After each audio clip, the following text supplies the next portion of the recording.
Hello guys, welcome back to our YouTube channel. तो देखिए, मैं आपका दोस्त अभय आज आप लोगों के साथ लेकर आया हूँ वीडियो, जिसमें आज हम देखने वाले हैं जो दिल्ली यूनिवर्सिटी के स्टूडेंट होंगे जिनके बीकॉम या बीकॉम ऑनर्स कोर्स के अंदर उन सभी के पास एक सब्जेक्ट है ह्यूमन रिसोर्स मैनेजमेंट। आज मैं आप लोगों के साथ लेकर आया हूँ उसकी यूनिट नंबर 4, जिसका नाम है performance appraisal and compensation management.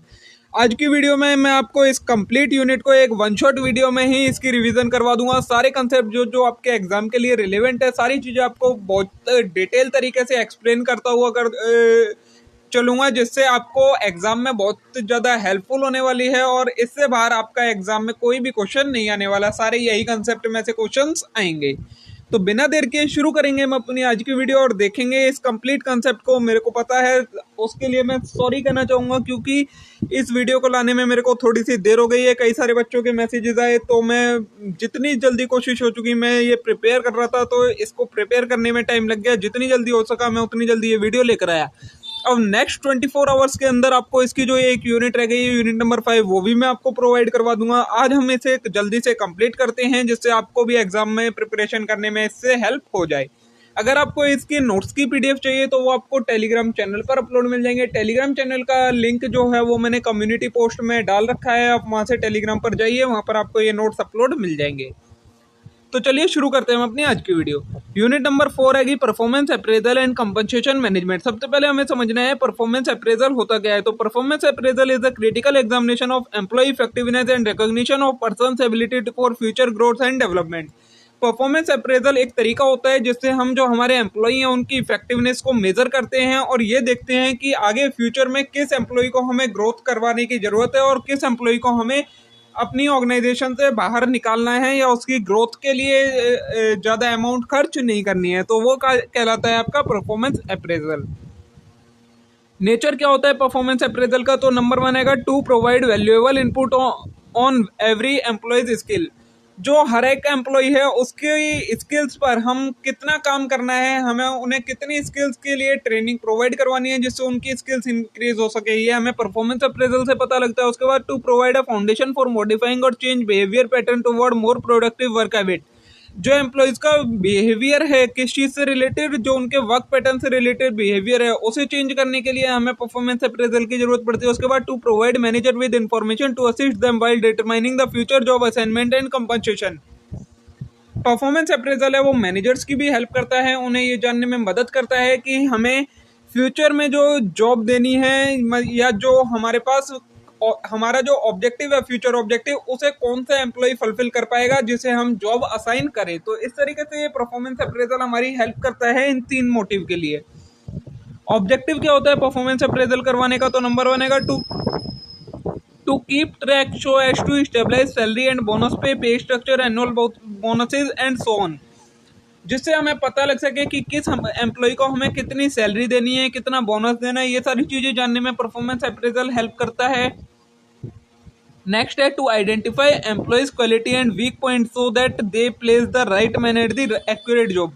ये हमें समझने में मदद करता है कि किसी एम्प्लॉय में क्या क्या क्वालिटीज है और क्या क्या उसके वीक पॉइंट है, जिससे हम उसको उन वीक पॉइंट्स को ठीक कर सकें और सही जॉब उसे असाइन कर सके।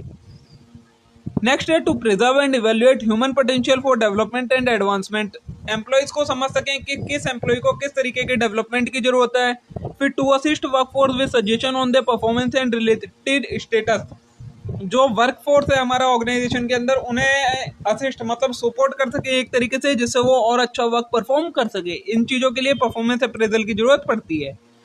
फिफ्थ है it's at the stage for influencing employees working habit. Employee की वर्किंग हैबिट को इन्फ्लुएंस करने के लिए परफॉर्मेंस अप्रेजल करना पड़ता है। To analyse and maintaining advertising and other skill training. हमें time to time training provide करनी होती है, तो उसे समझने में हेल्प करता है कि किस एम्प्लॉय को किस टाइप की ट्रेनिंग प्रोवाइड करनी है। ये 6 आपके ऑब्जेक्टिव होते हैं किसी भी परफॉर्मेंस अप्रेजल को करने के। प्रोसेस क्या होता है परफॉर्मेंस अप्रेजल या परफॉर्मेंस रिव्यू का? तो नंबर 1 होता है आपका process of performance review. The first stage in performance review is to create the benchmark that will utilise to draw comparison staff members actual performance. सबसे पहले हमें एक बेंचमार्क मतलब एक टारगेट सेट करना होता है, जिसके बेसिस पर हम मेजर करते हैं किसी भी एम्प्लॉय या जो भी लोग काम कर रहे हैं ऑर्गेनाइजेशन के अंदर, उनकी परफॉर्मेंस को जब किसी एक स्टैंडर्ड से मेजर करते हैं तो उसे कहते हैं बेंचमार्क। तो सबसे पहले हमें ये बेंचमार्क स्टेबलाइज करना पड़ता है। फिर रहेगा the dissemination of norm one stabilize it's management responsibility to share information that the benchmark to all employee of organization. अब अगर हमने एक बार बेंचमार्क सेट कर लिया है, मतलब एक टारगेट स्टैंडर्ड सेट कर लिया, उसके बाद उस स्टैंडर्ड के बारे में जितने भी एम्प्लॉय हैं ऑर्गेनाइजेशन के अंदर उन सभी को बताना कि ये आपका बेंचमार्क है, इसके बेसिस पर आपकी परफॉर्मेंस मेजर करी जाएगी। फिर है एक्चुअल परफॉर्मेंस इवैल्यूएशन। तो the trickiest aspect of the evaluation process is to attempting to determine the performance of employee. अब आपने उन्हें बेंचमार्क बता दिया, उसके बाद वो जो परफॉर्म कर रहे हैं उसको एक्चुअली में इवैल्यूएट करना, मतलब एक्चुअल में मेजर करना कि वो किस तरीके से परफॉर्म कर रहे हैं, ये कहलाता है आपका third step, actual performance evaluation. फिर रहेगा actual performance worth expected outcome. तो true performance is assessed in contrast to preferred और level of performance. The comparison reveal distinction और job performance from the accepted rule. उसके बाद आपको क्या करना होता है, एक्चुअल परफॉर्मेंस मेजर करने के बाद जो आपने बेंचमार्क सेट करा था उसके साथ उसे कंपेयर करना पड़ता है, और उसके बीच में जो भी डिफरेंस होता है वो आपको मिल जाता है। फिर अगर डिस्कसिंग रिजल्ट या फीडबैक, तो the evaluation outcomes are communicated by debating with employee one on one. This conversation focus on interaction and listening. The outcome, problem and potential solution are now being discussed with the goal of complete resolution and reaching consequences. अब आपने एक बार ये major कर लिया कि आपका क्या difference आ रहा है, क्या डिस्टिंक्शन है दोनों के बीच में, उसके बाद आपको एम्प्लॉय के साथ बात करनी होती है कि ये डिफरेंस जो आ रहा है ये किस वजह से डिफरेंस आ रहा है और ये डिफरेंस को कैसे ठीक किया जा सकता है। तो ये तरीका होता है आपका कोई भी परफॉर्मेंस अप्रेजल का प्रोसेस परफॉर्म करने का। ठीक है, अब नेक्स्ट है आगे परफॉर्मेंस मैनेजमेंट क्या होता है। अभी हमने पढ़ा परफॉर्मेंस अप्रेजल क्या होता है। तो performance appraisal is commercial to date enable the manager to track and access the work done by staff. हमने पढ़ा कि परफॉर्मेंस अप्रेजल एक तरीका होता है जिसकी वजह से जो मैनेजर होते हैं ऑर्गेनाइजेशन के अंदर वो जो एम्प्लॉय हैं उनकी परफॉर्मेंस को मैनेजर करते हैं। तो the objective of actual supervision is foster setting where individual can conduct themself toward the finest potential and deliver the work. अब इसकी मदद से क्या होता है, जो एम्प्लॉय होते हैं वो भी इस तरीके से काम करते हैं कि हाँ वो अपना अच्छे से अच्छा बेस्ट से बेस्ट परफॉर्म कर सके, जिससे मैनेजमेंट को कोई भी उसमें उनमें एक तरीके से गलती मिलने का मौका ना मिले जिसकी वजह से वो उन्हें फायर कर सके। तो ये जो प्रोसेस होता है इस पूरे परफॉर्मेंस अप्रेजल प्रोसेस को मेंटेन करने का, मैनेज करने का, उसे कहा जाता है performance management. Method of performance management. Performance management किन किन तरीकों से किया जाता है। तो नंबर वन है मैनेजमेंट बाय ऑब्जेक्टिव। तो after stabilising specific goal manager and employee meet on regular basis to discuss the possibility of achieving those objective. अब एक बार अगर मैनेजमेंट ये डिसाइड कर लेता है कि क्या हमारे गोल्स हैं, क्या हमारा ऑब्जेक्टिव है, तो उसके बाद मैनेजर और एम्प्लॉय एक दूसरे से रेगुलर बेसिस पर कम्युनिकेट करते रहते हैं कि हम इन गोल्स को और ऑब्जेक्टिव को कैसे कैसे अचीव कर सकते हैं। This progress indicator aid in analysing and employee contribution toward the end of review period. तो इससे हमें क्या पता लगता है कि कोई एम्प्लॉय कितना कंट्रीब्यूट कर रहा है गोल्स को अचीव करने में। तो ये होता है management by objective. Second method है असेसमेंट सेंटर मेथड। तो employee are evaluated based on their performance in social stimulating activities such as positioning, judgement, conversation and so on. ये एक तरीका है जिसके अंदर क्या करा जाता है, एम्प्लॉय को किसके बेसिस पर इवैल्यूएट किया जाता है, जो उनकी सोशल स्टिमुलेटिंग एक्टिविटीज हैं, मतलब वो कैसे बोल रहे हैं, कैसा उनका बिहेवियर है, इसके बेसिस पर जब एम्प्लॉय को की परफॉर्मेंस को मेजर किया जाए तो वो कहलाता है आपका method assessment centre method. Employee performance is examined in order to identify future leader and manager. ये जो एम्प्लॉय की परफॉर्मेंस इसके बेसिस पर मेजर की जाती है, ये किस लिए की जाती है, जिससे हमें फ्यूचर के लिए कोई मैनेजर, अच्छा मैनेजर, कोई अच्छा सुपरवाइजर मिल सके। This method can be tailored to meet specific requirement, position, placement, goals, and it can be focused on providing insight into an employee's public person। ये मेथड किस लिए यूज किया जाता है, जिससे हमें जो फ्यूचर में नीड होने वाली है कुछ स्पेसिफिक रिक्वायरमेंट किसी पोजीशन पर हायर करने की, वो हमें यहाँ से मिल जाए, तो इसलिए इस मेथड का यूज किया जाता है। थर्ड है आपका human resource accounting method. It is use to access an employee's score dependent upon economic reward they receive from the organisation. ये एक तरीका है जिसमें एम्प्लॉय की जो परफॉर्मेंस है उसको किसके बेसिस पर मेजर किया जाता है, जो जो ऑर्गेनाइजेशन के से उसको इकोनॉमिक रिवॉर्ड मिलते हैं, उसके बेसिस पर जब उसकी परफॉर्मेंस को जज किया जाता है तो वो कहलाता है आपका human resource accounting method. It is also known as human capital cost accounting method. इसे हम human capital cost accounting method भी कहते हैं। This means that such an employee performance is assessed against the salary and other benefit provided by company. ये एक तरीका होता है जिससे हम एम्प्लॉय की परफॉर्मेंस किस में मेजर करते हैं, जो उसे सैलरी मिलती है, जो उसे बेनिफिट कंपनी देती है, उसके बेसिस पर उसको हम जज करते हैं कि ये किस टाइप का एम्प्लॉय है, तो उसे कहा जाता है ह्यूमन रिसोर्स अकाउंटिंग मेथड के बेसिस पर। फोर्थ है आपका बिहेवियरल एंकर्ड रेटिंग स्केल। तो ये क्या होता है, तो bar set up typical workplace behaviour based on job role and evaluate an employee performance in relation to this stabilized standard. Behavioural anchored rating scale होता है, ये भी एक मेथड है। इसमें हम क्या करते हैं, एक स्टैंडर्ड सेट कर देते हैं, उसके बेसिस पर जब एम्प्लॉय की परफॉर्मेंस को मेजर करते हैं तो वो कहलाता है आपका behavioural anchored rating scale method. Next topic आएगा आपका पोटेंशियल अप्रेजल क्या होता है। तो potential appraisal is a future oriented appraisal with primary goal of determining and assessing employee's potential to presume a higher position and duty in organisation chart. ये एक method होता है जो कि फ्यूचर ओरिएंटेड है, जिसमें हम किसी भी एम्प्लॉय का ये देखते हैं कि इसके अंदर कितनी पोटेंशियल है, क्या ये एम्प्लॉय आगे चलकर इस हायर पोजीशन को या इस हायर जॉब को परफॉर्म कर पाएगा, तो उसे कहा जाता है पोटेंशियल अप्रेजल। जैसे आपका परफॉर्मेंस अप्रेजल होता है वो आपकी करंट परफॉर्मेंस को मेजर करता है, उसी तरीके से जो पोटेंशियल अप्रेजल होता है ये आपकी फ्यूचर पोटेंशियल को मेजर करता है। टेक्निक क्या क्या होती है पोटेंशियल अप्रेजल करने की, तो नंबर 1 है self appraisal, leadership exercise, peer appraisal, management game like role playing, superior appraisal, psychological और साइकोमेट्रिक टेस्ट और एमबीओ। ये तरीके होते हैं आपके टेक्निक ऑफ पोटेंशियल में अप्रेजल करने के। अब नेक्स्ट कंसेप्ट है आपका एम्प्लॉय काउंसलिंग क्या होता है। तो employee counselling is an integral part of annual review and potential evaluation if they want to achieve their real purpose of aiding employees growing and developing. ये क्या है, एम्प्लॉय काउंसलिंग एक इंटरनल पार्ट होता है जो आपका प्रोसेस होता है एनुअल रिव्यू का या फिर पोटेंशियल इवैल्यूएशन का, उसी का एक पार्ट है जिसमें हम क्या देखते हैं कि हमें एम्प्लॉयज को एड मतलब सपोर्ट करने के लिए क्या उनकी काउंसलिंग करने की, क्या मतलब उन्हें मोटिवेट गाइड करने की जरूरत है, तो उसे कहा जाता है employee counselling. Employee guidance is the technique of understanding and trying to assist individual who are starting to experience technological individual and sentimental adjustment issue that are meddling with their job performance. Employee guidance भी कहा जाता है ऐसे employ counselling को ही। ये एक तरीका होता है, टेक्निक होती है जिससे हम ये समझते हैं कि क्या हमारे जो एम्प्लॉय हैं उन्हें असिस्ट मतलब सपोर्ट करने की ज़रूरत है। और सपोर्ट किस लिए करने की ज़रूरत होती है, क्योंकि वो आगे चल के या तो कोई टेक्निकल या फिर कोई इंडिविजुअल इशू फेस करने वाले हैं, तो उसे कहा जाता है आपका एम्प्लॉय काउंसलिंग या एम्प्लॉय गाइडेंस।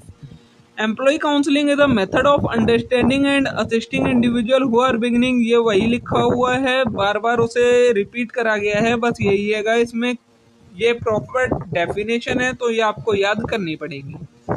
अब आएगा नीड क्या होती है, मतलब क्या जरूरत होती है एम्प्लॉय काउंसलिंग की। तो नंबर 1 है it is necessary for staff member to escape trouble which offer a fresh way to deal with the issue. ये एक तरीका किस लिए जरूरत होती है, तो जब हमारे स्टाफ मेंबर किसी टाइप की परेशानी फेस कर रहे होते हैं तो उन्हें एक तरीके से गाइडेंस की जरूरत होती है, तो हमें एम्प्लॉय काउंसलिंग की जरूरत पड़ती है। फिर आएगा the employee need to know to what further worries the company has about the worker.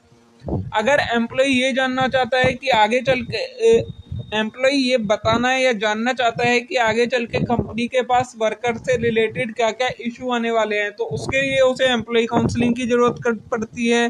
फिर need to identify workplace issue and ineffective result. जब हमें ये जानना हो कि जो हमारी ऑर्गेनाइजेशन है उसके अंदर क्या क्या इशू चल रहे हैं और उन्हें कैसे कैसे ठीक किया जाता है, तो हम एम्प्लॉय काउंसलिंग की मदद से जान सकते हैं। उसके बाद there is a need to increase the productivity of employ and the confidence about the work. जब हमें एम्प्लॉय का प्रोडक्टिविटी इनको इंक्रीज करना हो, उनको मोटिवेट करना हो, तो हमें एम्प्लॉय काउंसलिंग की जरूरत पड़ती है। ठीक है, नेक्स्ट कंसेप्ट है आपका job transfer and promotion. Job transfer and promotion तो आपको लोगों को पता ही होगा। Transfer means the association of worker from a site in job class to vacant position for which the employee qualify in similar और different job class in the same pay grade. ये एक तरीका होता है जिसमें हम वर्कर्स को क्या करते हैं, एक जगह से दूसरी जगह ट्रांसफर कर देते हैं बिना उसकी अथॉरिटी या रिस्पॉन्सिबिलिटी बनाए, सेम ग्रेड की पे में। मतलब जितना उन्हें पहले पे किया जा रहा था उसी उतना ही पे करा जाएगा, बस उनकी पोजीशन को एक जगह से, एक डिपार्टमेंट से या एक लोकेशन से दूसरी लोकेशन या डिपार्टमेंट में ट्रांसफर कर दिया जाता है, तो उसे कहा जाता है आपका ट्रांसफर।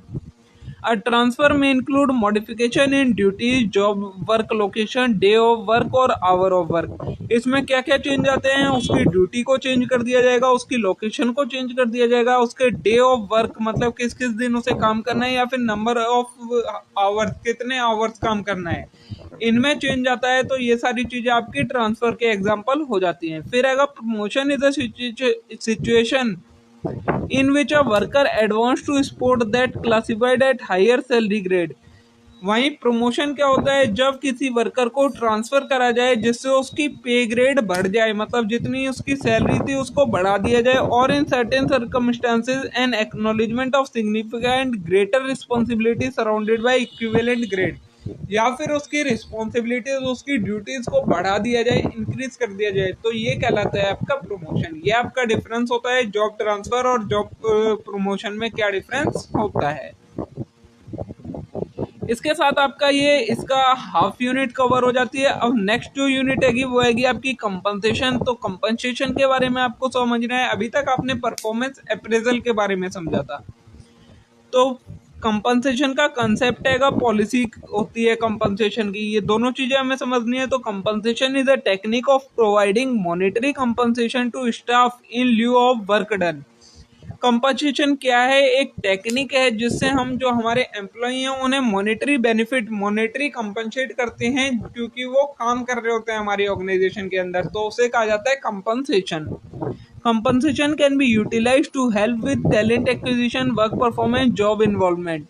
कंपनसेशन हमें किस चीज में हेल्प करता है, हमें अच्छा टैलेंट एक्वायर करने में, मतलब अच्छे वर्कर हमारी ऑर्गेनाइजेशन में आए, हमारे जो वर्क परफॉर्मेंस है वो इंक्रीज हो जाए, और जॉब में इन्वॉल्वमेंट, जो हमारी जॉब हैगी उसमें ज्यादा से ज्यादा एम्प्लॉय वर्क करें, तो इसके लिए हमें कंपनसेशन की जरूरत पड़ती है। Benefit and compensation play an essential part due to their ability to hire and keep talented employee। Benefit और compensation दोनों essential part होते हैं किसी भी ऑर्गेनाइजेशन का, क्योंकि इन्हीं की वजह से कोई भी एक talented employee किसी ऑर्गेनाइजेशन के अंदर वर्क करने के लिए रेडी होता है। An ideal compensation system guarantee that staff is satisfied and content। एक अच्छा compensation system वही होता है जो कि ये देखे कि जो एम्प्लॉय वर्क कर रहे हैं ऑर्गेनाइजेशन के अंदर वो सेटिस्फाइड रहे जितना उन्हें मिल रहा है उससे। This reduce worker turnover. इससे क्या होता है, जो वर्कर का टर्नओवर होता है वो कम हो जाता है। Thus the organisation achieve market stability. और इससे जो ऑर्गेनाइजेशन है वो स्टेबल हो जाती है। The compensation policy is a fundamental document that derives the specific detail of organization compensation practice। अब compensation policy क्या होती है, तो ये एक तरीके से डॉक्यूमेंट होता है जिसमें ऑर्गेनाइजेशन के compensation के बारे में सारी डिटेल होती है कि ऑर्गेनाइजेशन किस वर्कर को, किस टाइप के वर्कर को कितना compensate करती है, तो वो कहलाती है आपकी compensation policy. Whereas the reward policy generate the companies repetitive level of remuneration goal. The remuneration guideline talks about precise detail of individual component of compensation. वहीं जो दूसरी चीज होती है वो होती है आपकी रिवॉर्ड पॉलिसी। रिवॉर्ड पॉलिसी में किस चीज से रिलेटेड बात होती है कि कंपनी का रिम्यूनरेशन का स्ट्रक्चर क्या है, किस वर्कर को कितनी रिम्यूनरेशन दी जाती है, वो कहलाती है आपकी रिवॉर्ड पॉलिसी। इसके अंदर एक कंपनसेशन का छोटा सा पार्ट होता है, लेकिन कंपनसेशन पॉलिसी में उसके बारे में कंप्लीटली डिटेल में बताया गया होता है। यही होता है आपका कंपनसेशन पॉलिसी। ये आपका खत्म हो जाता है। अब है आपका नेक्स्ट की बेस एंड सप्लीमेंट्री कंपनसेशन में क्या डिफरेंस होता है, कि बेस कंपनसेशन क्या होती है और सप्लीमेंट्री कंपनसेशन क्या होती है। तो base compensation comprised of financial benefit offer to employ in form of salary and wages. Base compensation होता है जब एम्प्लॉय को फाइनेंशियल बेनिफिट दिया जाए, किस फॉर्म में, या तो सैलरी दी जाए या वेज दिया जाए, तो उसे कहा जाता है base compensation. It attempt to compensate employ for their effort, ये एक तरीका होता है जिससे जो एम्प्लॉय ने अपने एफर्ट्स दिए हैं उसके लिए उसे कंपनसेट किया जाता है। Staff is typically paid on hourly, daily, weekly, monthly basis. जो स्टाफ होता है उसे हम कैसे कैसे पे करते हैं, आर्ली बेसिस पर, डेली बेसिस पर, वीकली या मंथली बेसिस पर पे करते हैं। Wages on the other hand is the compensation given to office worker. वहीं जो वेजेस क्या होती है, वेजेस वो पार्ट होता है कंपनसेशन का जो कि हम अपने ऑफिस के एम्प्लॉयज को पे करते हैं, वो कहलाता है आपका वेजेस। तो ये हो गया आपका बेस एंड सप्लीमेंट्री कंपनसेशन। ये दोनों एक ही होते हैं, बेस कंपनसेशन और सप्लीमेंट्री कंपनसेशन, ये आपको मैंने एक्सप्लेन कर दिया है। नेक्स्ट है आपका individual group and organisational incentive क्या होते हैं। तो individual incentive plan are emphasis the value which has been link to individual performance. Individual incentive plan होते हैं वो सिर्फ किससे लिंक होते हैं, किसी एक पर्टिकुलर इंडिविजुअल की परफॉर्मेंस से लिंक होते हैं ये incentive plan. This plan are created for specific group of employ, और ये किस लिए बनाए जाते हैं, सिर्फ एक ग्रुप ऑफ एम्प्लॉय के लिए बनाए जाते हैं। तो देखिए ये तीन अलग अलग चीजें हैं, इंडिविजुअल, ग्रुप और organisational incentive. Individual incentive plan वो प्लान होते हैं जो कि किसी एक पर्टिकुलर इंडिविजुअल के लिए होते हैं। सभी इंडिविजुअल के ये प्लान डिफरेंट होते हैं, individual to individual on the basis of their performance. वहीं जो ग्रुप इंसेंटिव प्लान होते हैं वो किसी एक पर्टिकुलर स्पेसिफिक ग्रुप के लिए होते हैं कि इस ग्रुप का इंसेंटिव प्लान ये है, इस वाले ग्रुप का इंसेंटिव प्लान ये है। वहीं ऑर्गेनाइजेशनल इंसेंटिव प्लान क्या होते हैं, ये प्लान होते हैं कंप्लीट ऑर्गेनाइजेशन के इंसेंटिव प्लान। मतलब कोई भी वर्कर जो भी ऑर्गेनाइजेशन के अंदर वर्क करेगा उस पर ये वाला प्लान अप्लाई होगा, तो वो कहलाता है आपका ऑर्गेनाइजेशनल इंसेंटिव प्लान। ठीक है। नेक्स्ट कंसेप्ट है आपका फ्रिंज बेनिफिट्स क्या होते हैं। तो अब fringe benefit is an incentive received by employ in lieu of their regular wage. Fringe एक बेनिफिट, एक तरीका होता है एम्प्लॉयज को और ज्यादा कुछ पे करने का उनकी सैलरी के अलावा, तो उसे कहा जाता है फ्रिंज बेनिफिट। जो भी कुछ एम्प्लॉय अपनी सैलरी या वेज के अलावा मिलता है उसे कंपनी से, उसे इंक्लूड किया जाता है फ्रिंज बेनिफिट के अंदर।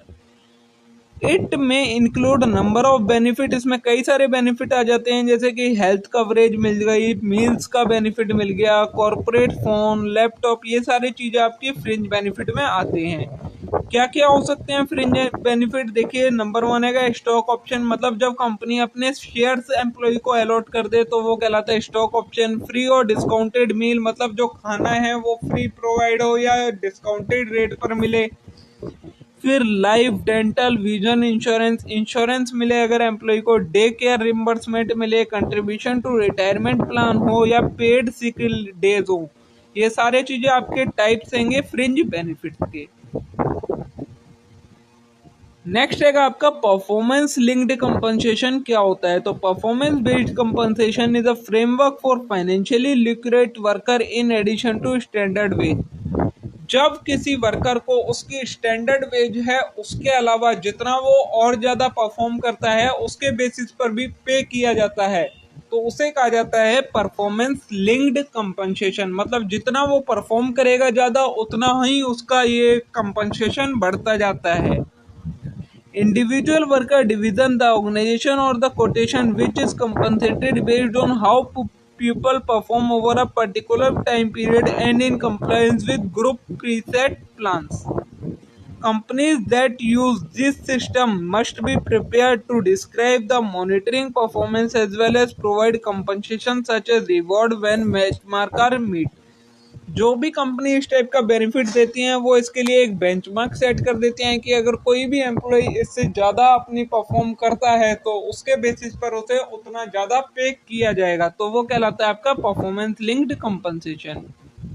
अब एडवांटेजेस क्या क्या होते हैं परफॉर्मेंस लिंक्ड कंपनसेशन के। तो नंबर 1 है रिटेंशन ऑफ बेस्ट एम्प्लॉय। तो employ can be distinguish between high low performing worker by taking the help of performance linked incentive plan. इन प्लान के बेसिस पर हम ये जज कर सकते हैं कि कौन एम्प्लॉई हाई परफॉर्म कर रहा है, कौन एम्प्लॉई लो परफॉर्म कर रहा है, और उसके बेसिस पर हम ये देख सकते हैं कि किस एम्प्लॉई को हमें ऑर्गेनाइजेशन के अंदर रखना है और किसे नहीं रखना है। नेक्स्ट है मोटिवेशन टू एम्प्लॉय। तो आप performance linked plan tend to encourage more significant and contributing employ to keep producing their best.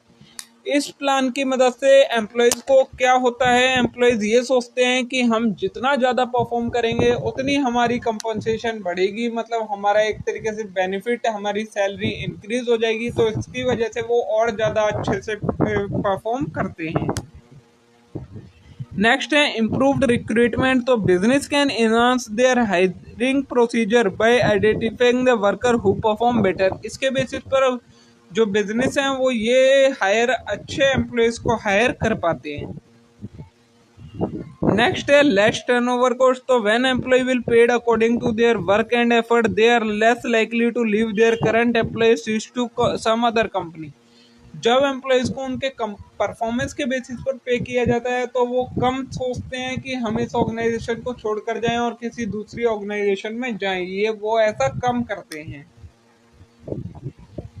ये हो गए आपके बेनिफिट क्या होते हैं परफॉर्मेंस लिंक्ड इंसेंटिव कंपनसेशन के। अब अगर नेक्स्ट ऑप्शन आप कंसेप्ट है आपका एम्प्लॉय स्टॉक ऑप्शन। तो एम्प्लॉय स्टॉक ऑप्शन प्लान और एम्प्लॉय, इसे हम और क्या कहते हैं, एम्प्लॉय स्टॉक ओनरशिप भी कहते हैं। ये एक तरीका होता है employ benefit strategy that allow employ to own stock in the company, जो कि अलाउ करता है, मतलब ये एक तरीका होता है जिससे किसी भी एम्प्लॉय के पास जिस कंपनी में वो काम कर रहा है उसी कंपनी के शेयर्स हो जाते मिलते लेने का मौका मिलता है, तो उसे कहा जाता है employ stock option plan. Employ purchase this share at price below the market price. जो मार्केट प्राइस होता है उससे कम प्राइस पर खरीदता है एम्प्लॉय, और एट दी डिस्काउंट या फिर डिस्काउंट रेट पर। Employ are granted possibility under the employ stock plan which allow them to buy back at lower cost than current market price of the stock. They are given a certain proportion of their compensation in company stock. क्या होता है, जो shares दिए जाते हैं, मतलब stock का option दिया जाता है, वो किस प्राइस पर दिया जाता है, मार्केट में जो भी प्राइस चल रहा होता है उससे कम प्राइस पर उन्हें ऑप्शन दिया जाता है जिससे वो इसे खरीद सकें और कंपनी के एक तरीके से ओनरशिप में पार्ट ले सकें। नेक्स्ट है pay and compensation system, pay band and compensation system. तो a pay band is a component of salary process in which different job are ranked according to education and experience. Pay band क्या होता है, ये एक component है salary के process का, मतलब जब हम सैलरी डिस्ट्रीब्यूट करते हैं तो वो पेमेंट के अकॉर्डिंग जब डिस्ट्रीब्यूट की जाए, मतलब जिस एम्प्लॉय के पास ज़्यादा एजुकेशन है, ज़्यादा एक्सपीरियंस है, उसके बेसिस पर हम एक लिस्ट बना लें एम्प्लॉयज़ की और उसके बेसिस पर उन्हें सैलरी दी जाती है, तो वो कहलाता है आपका पे बैंड। और it is use to place applicant in appropriate position and ensure that they are fairly compensated. ये किस लिए किया जाता है, जिससे जो एम्प्लॉय हैं उनकी पोटेंशियल को जाना जा सके और जितना वो परफॉर्म कर रहे हैं, जितनी उनके पास एक्सपीरियंस है, नॉलेज है, उसके बेसिस पर उन्हें कंपनसेट किया जा सके। Employer are required by law to publish the minimum है and maximum amount they are willing to pay for each band.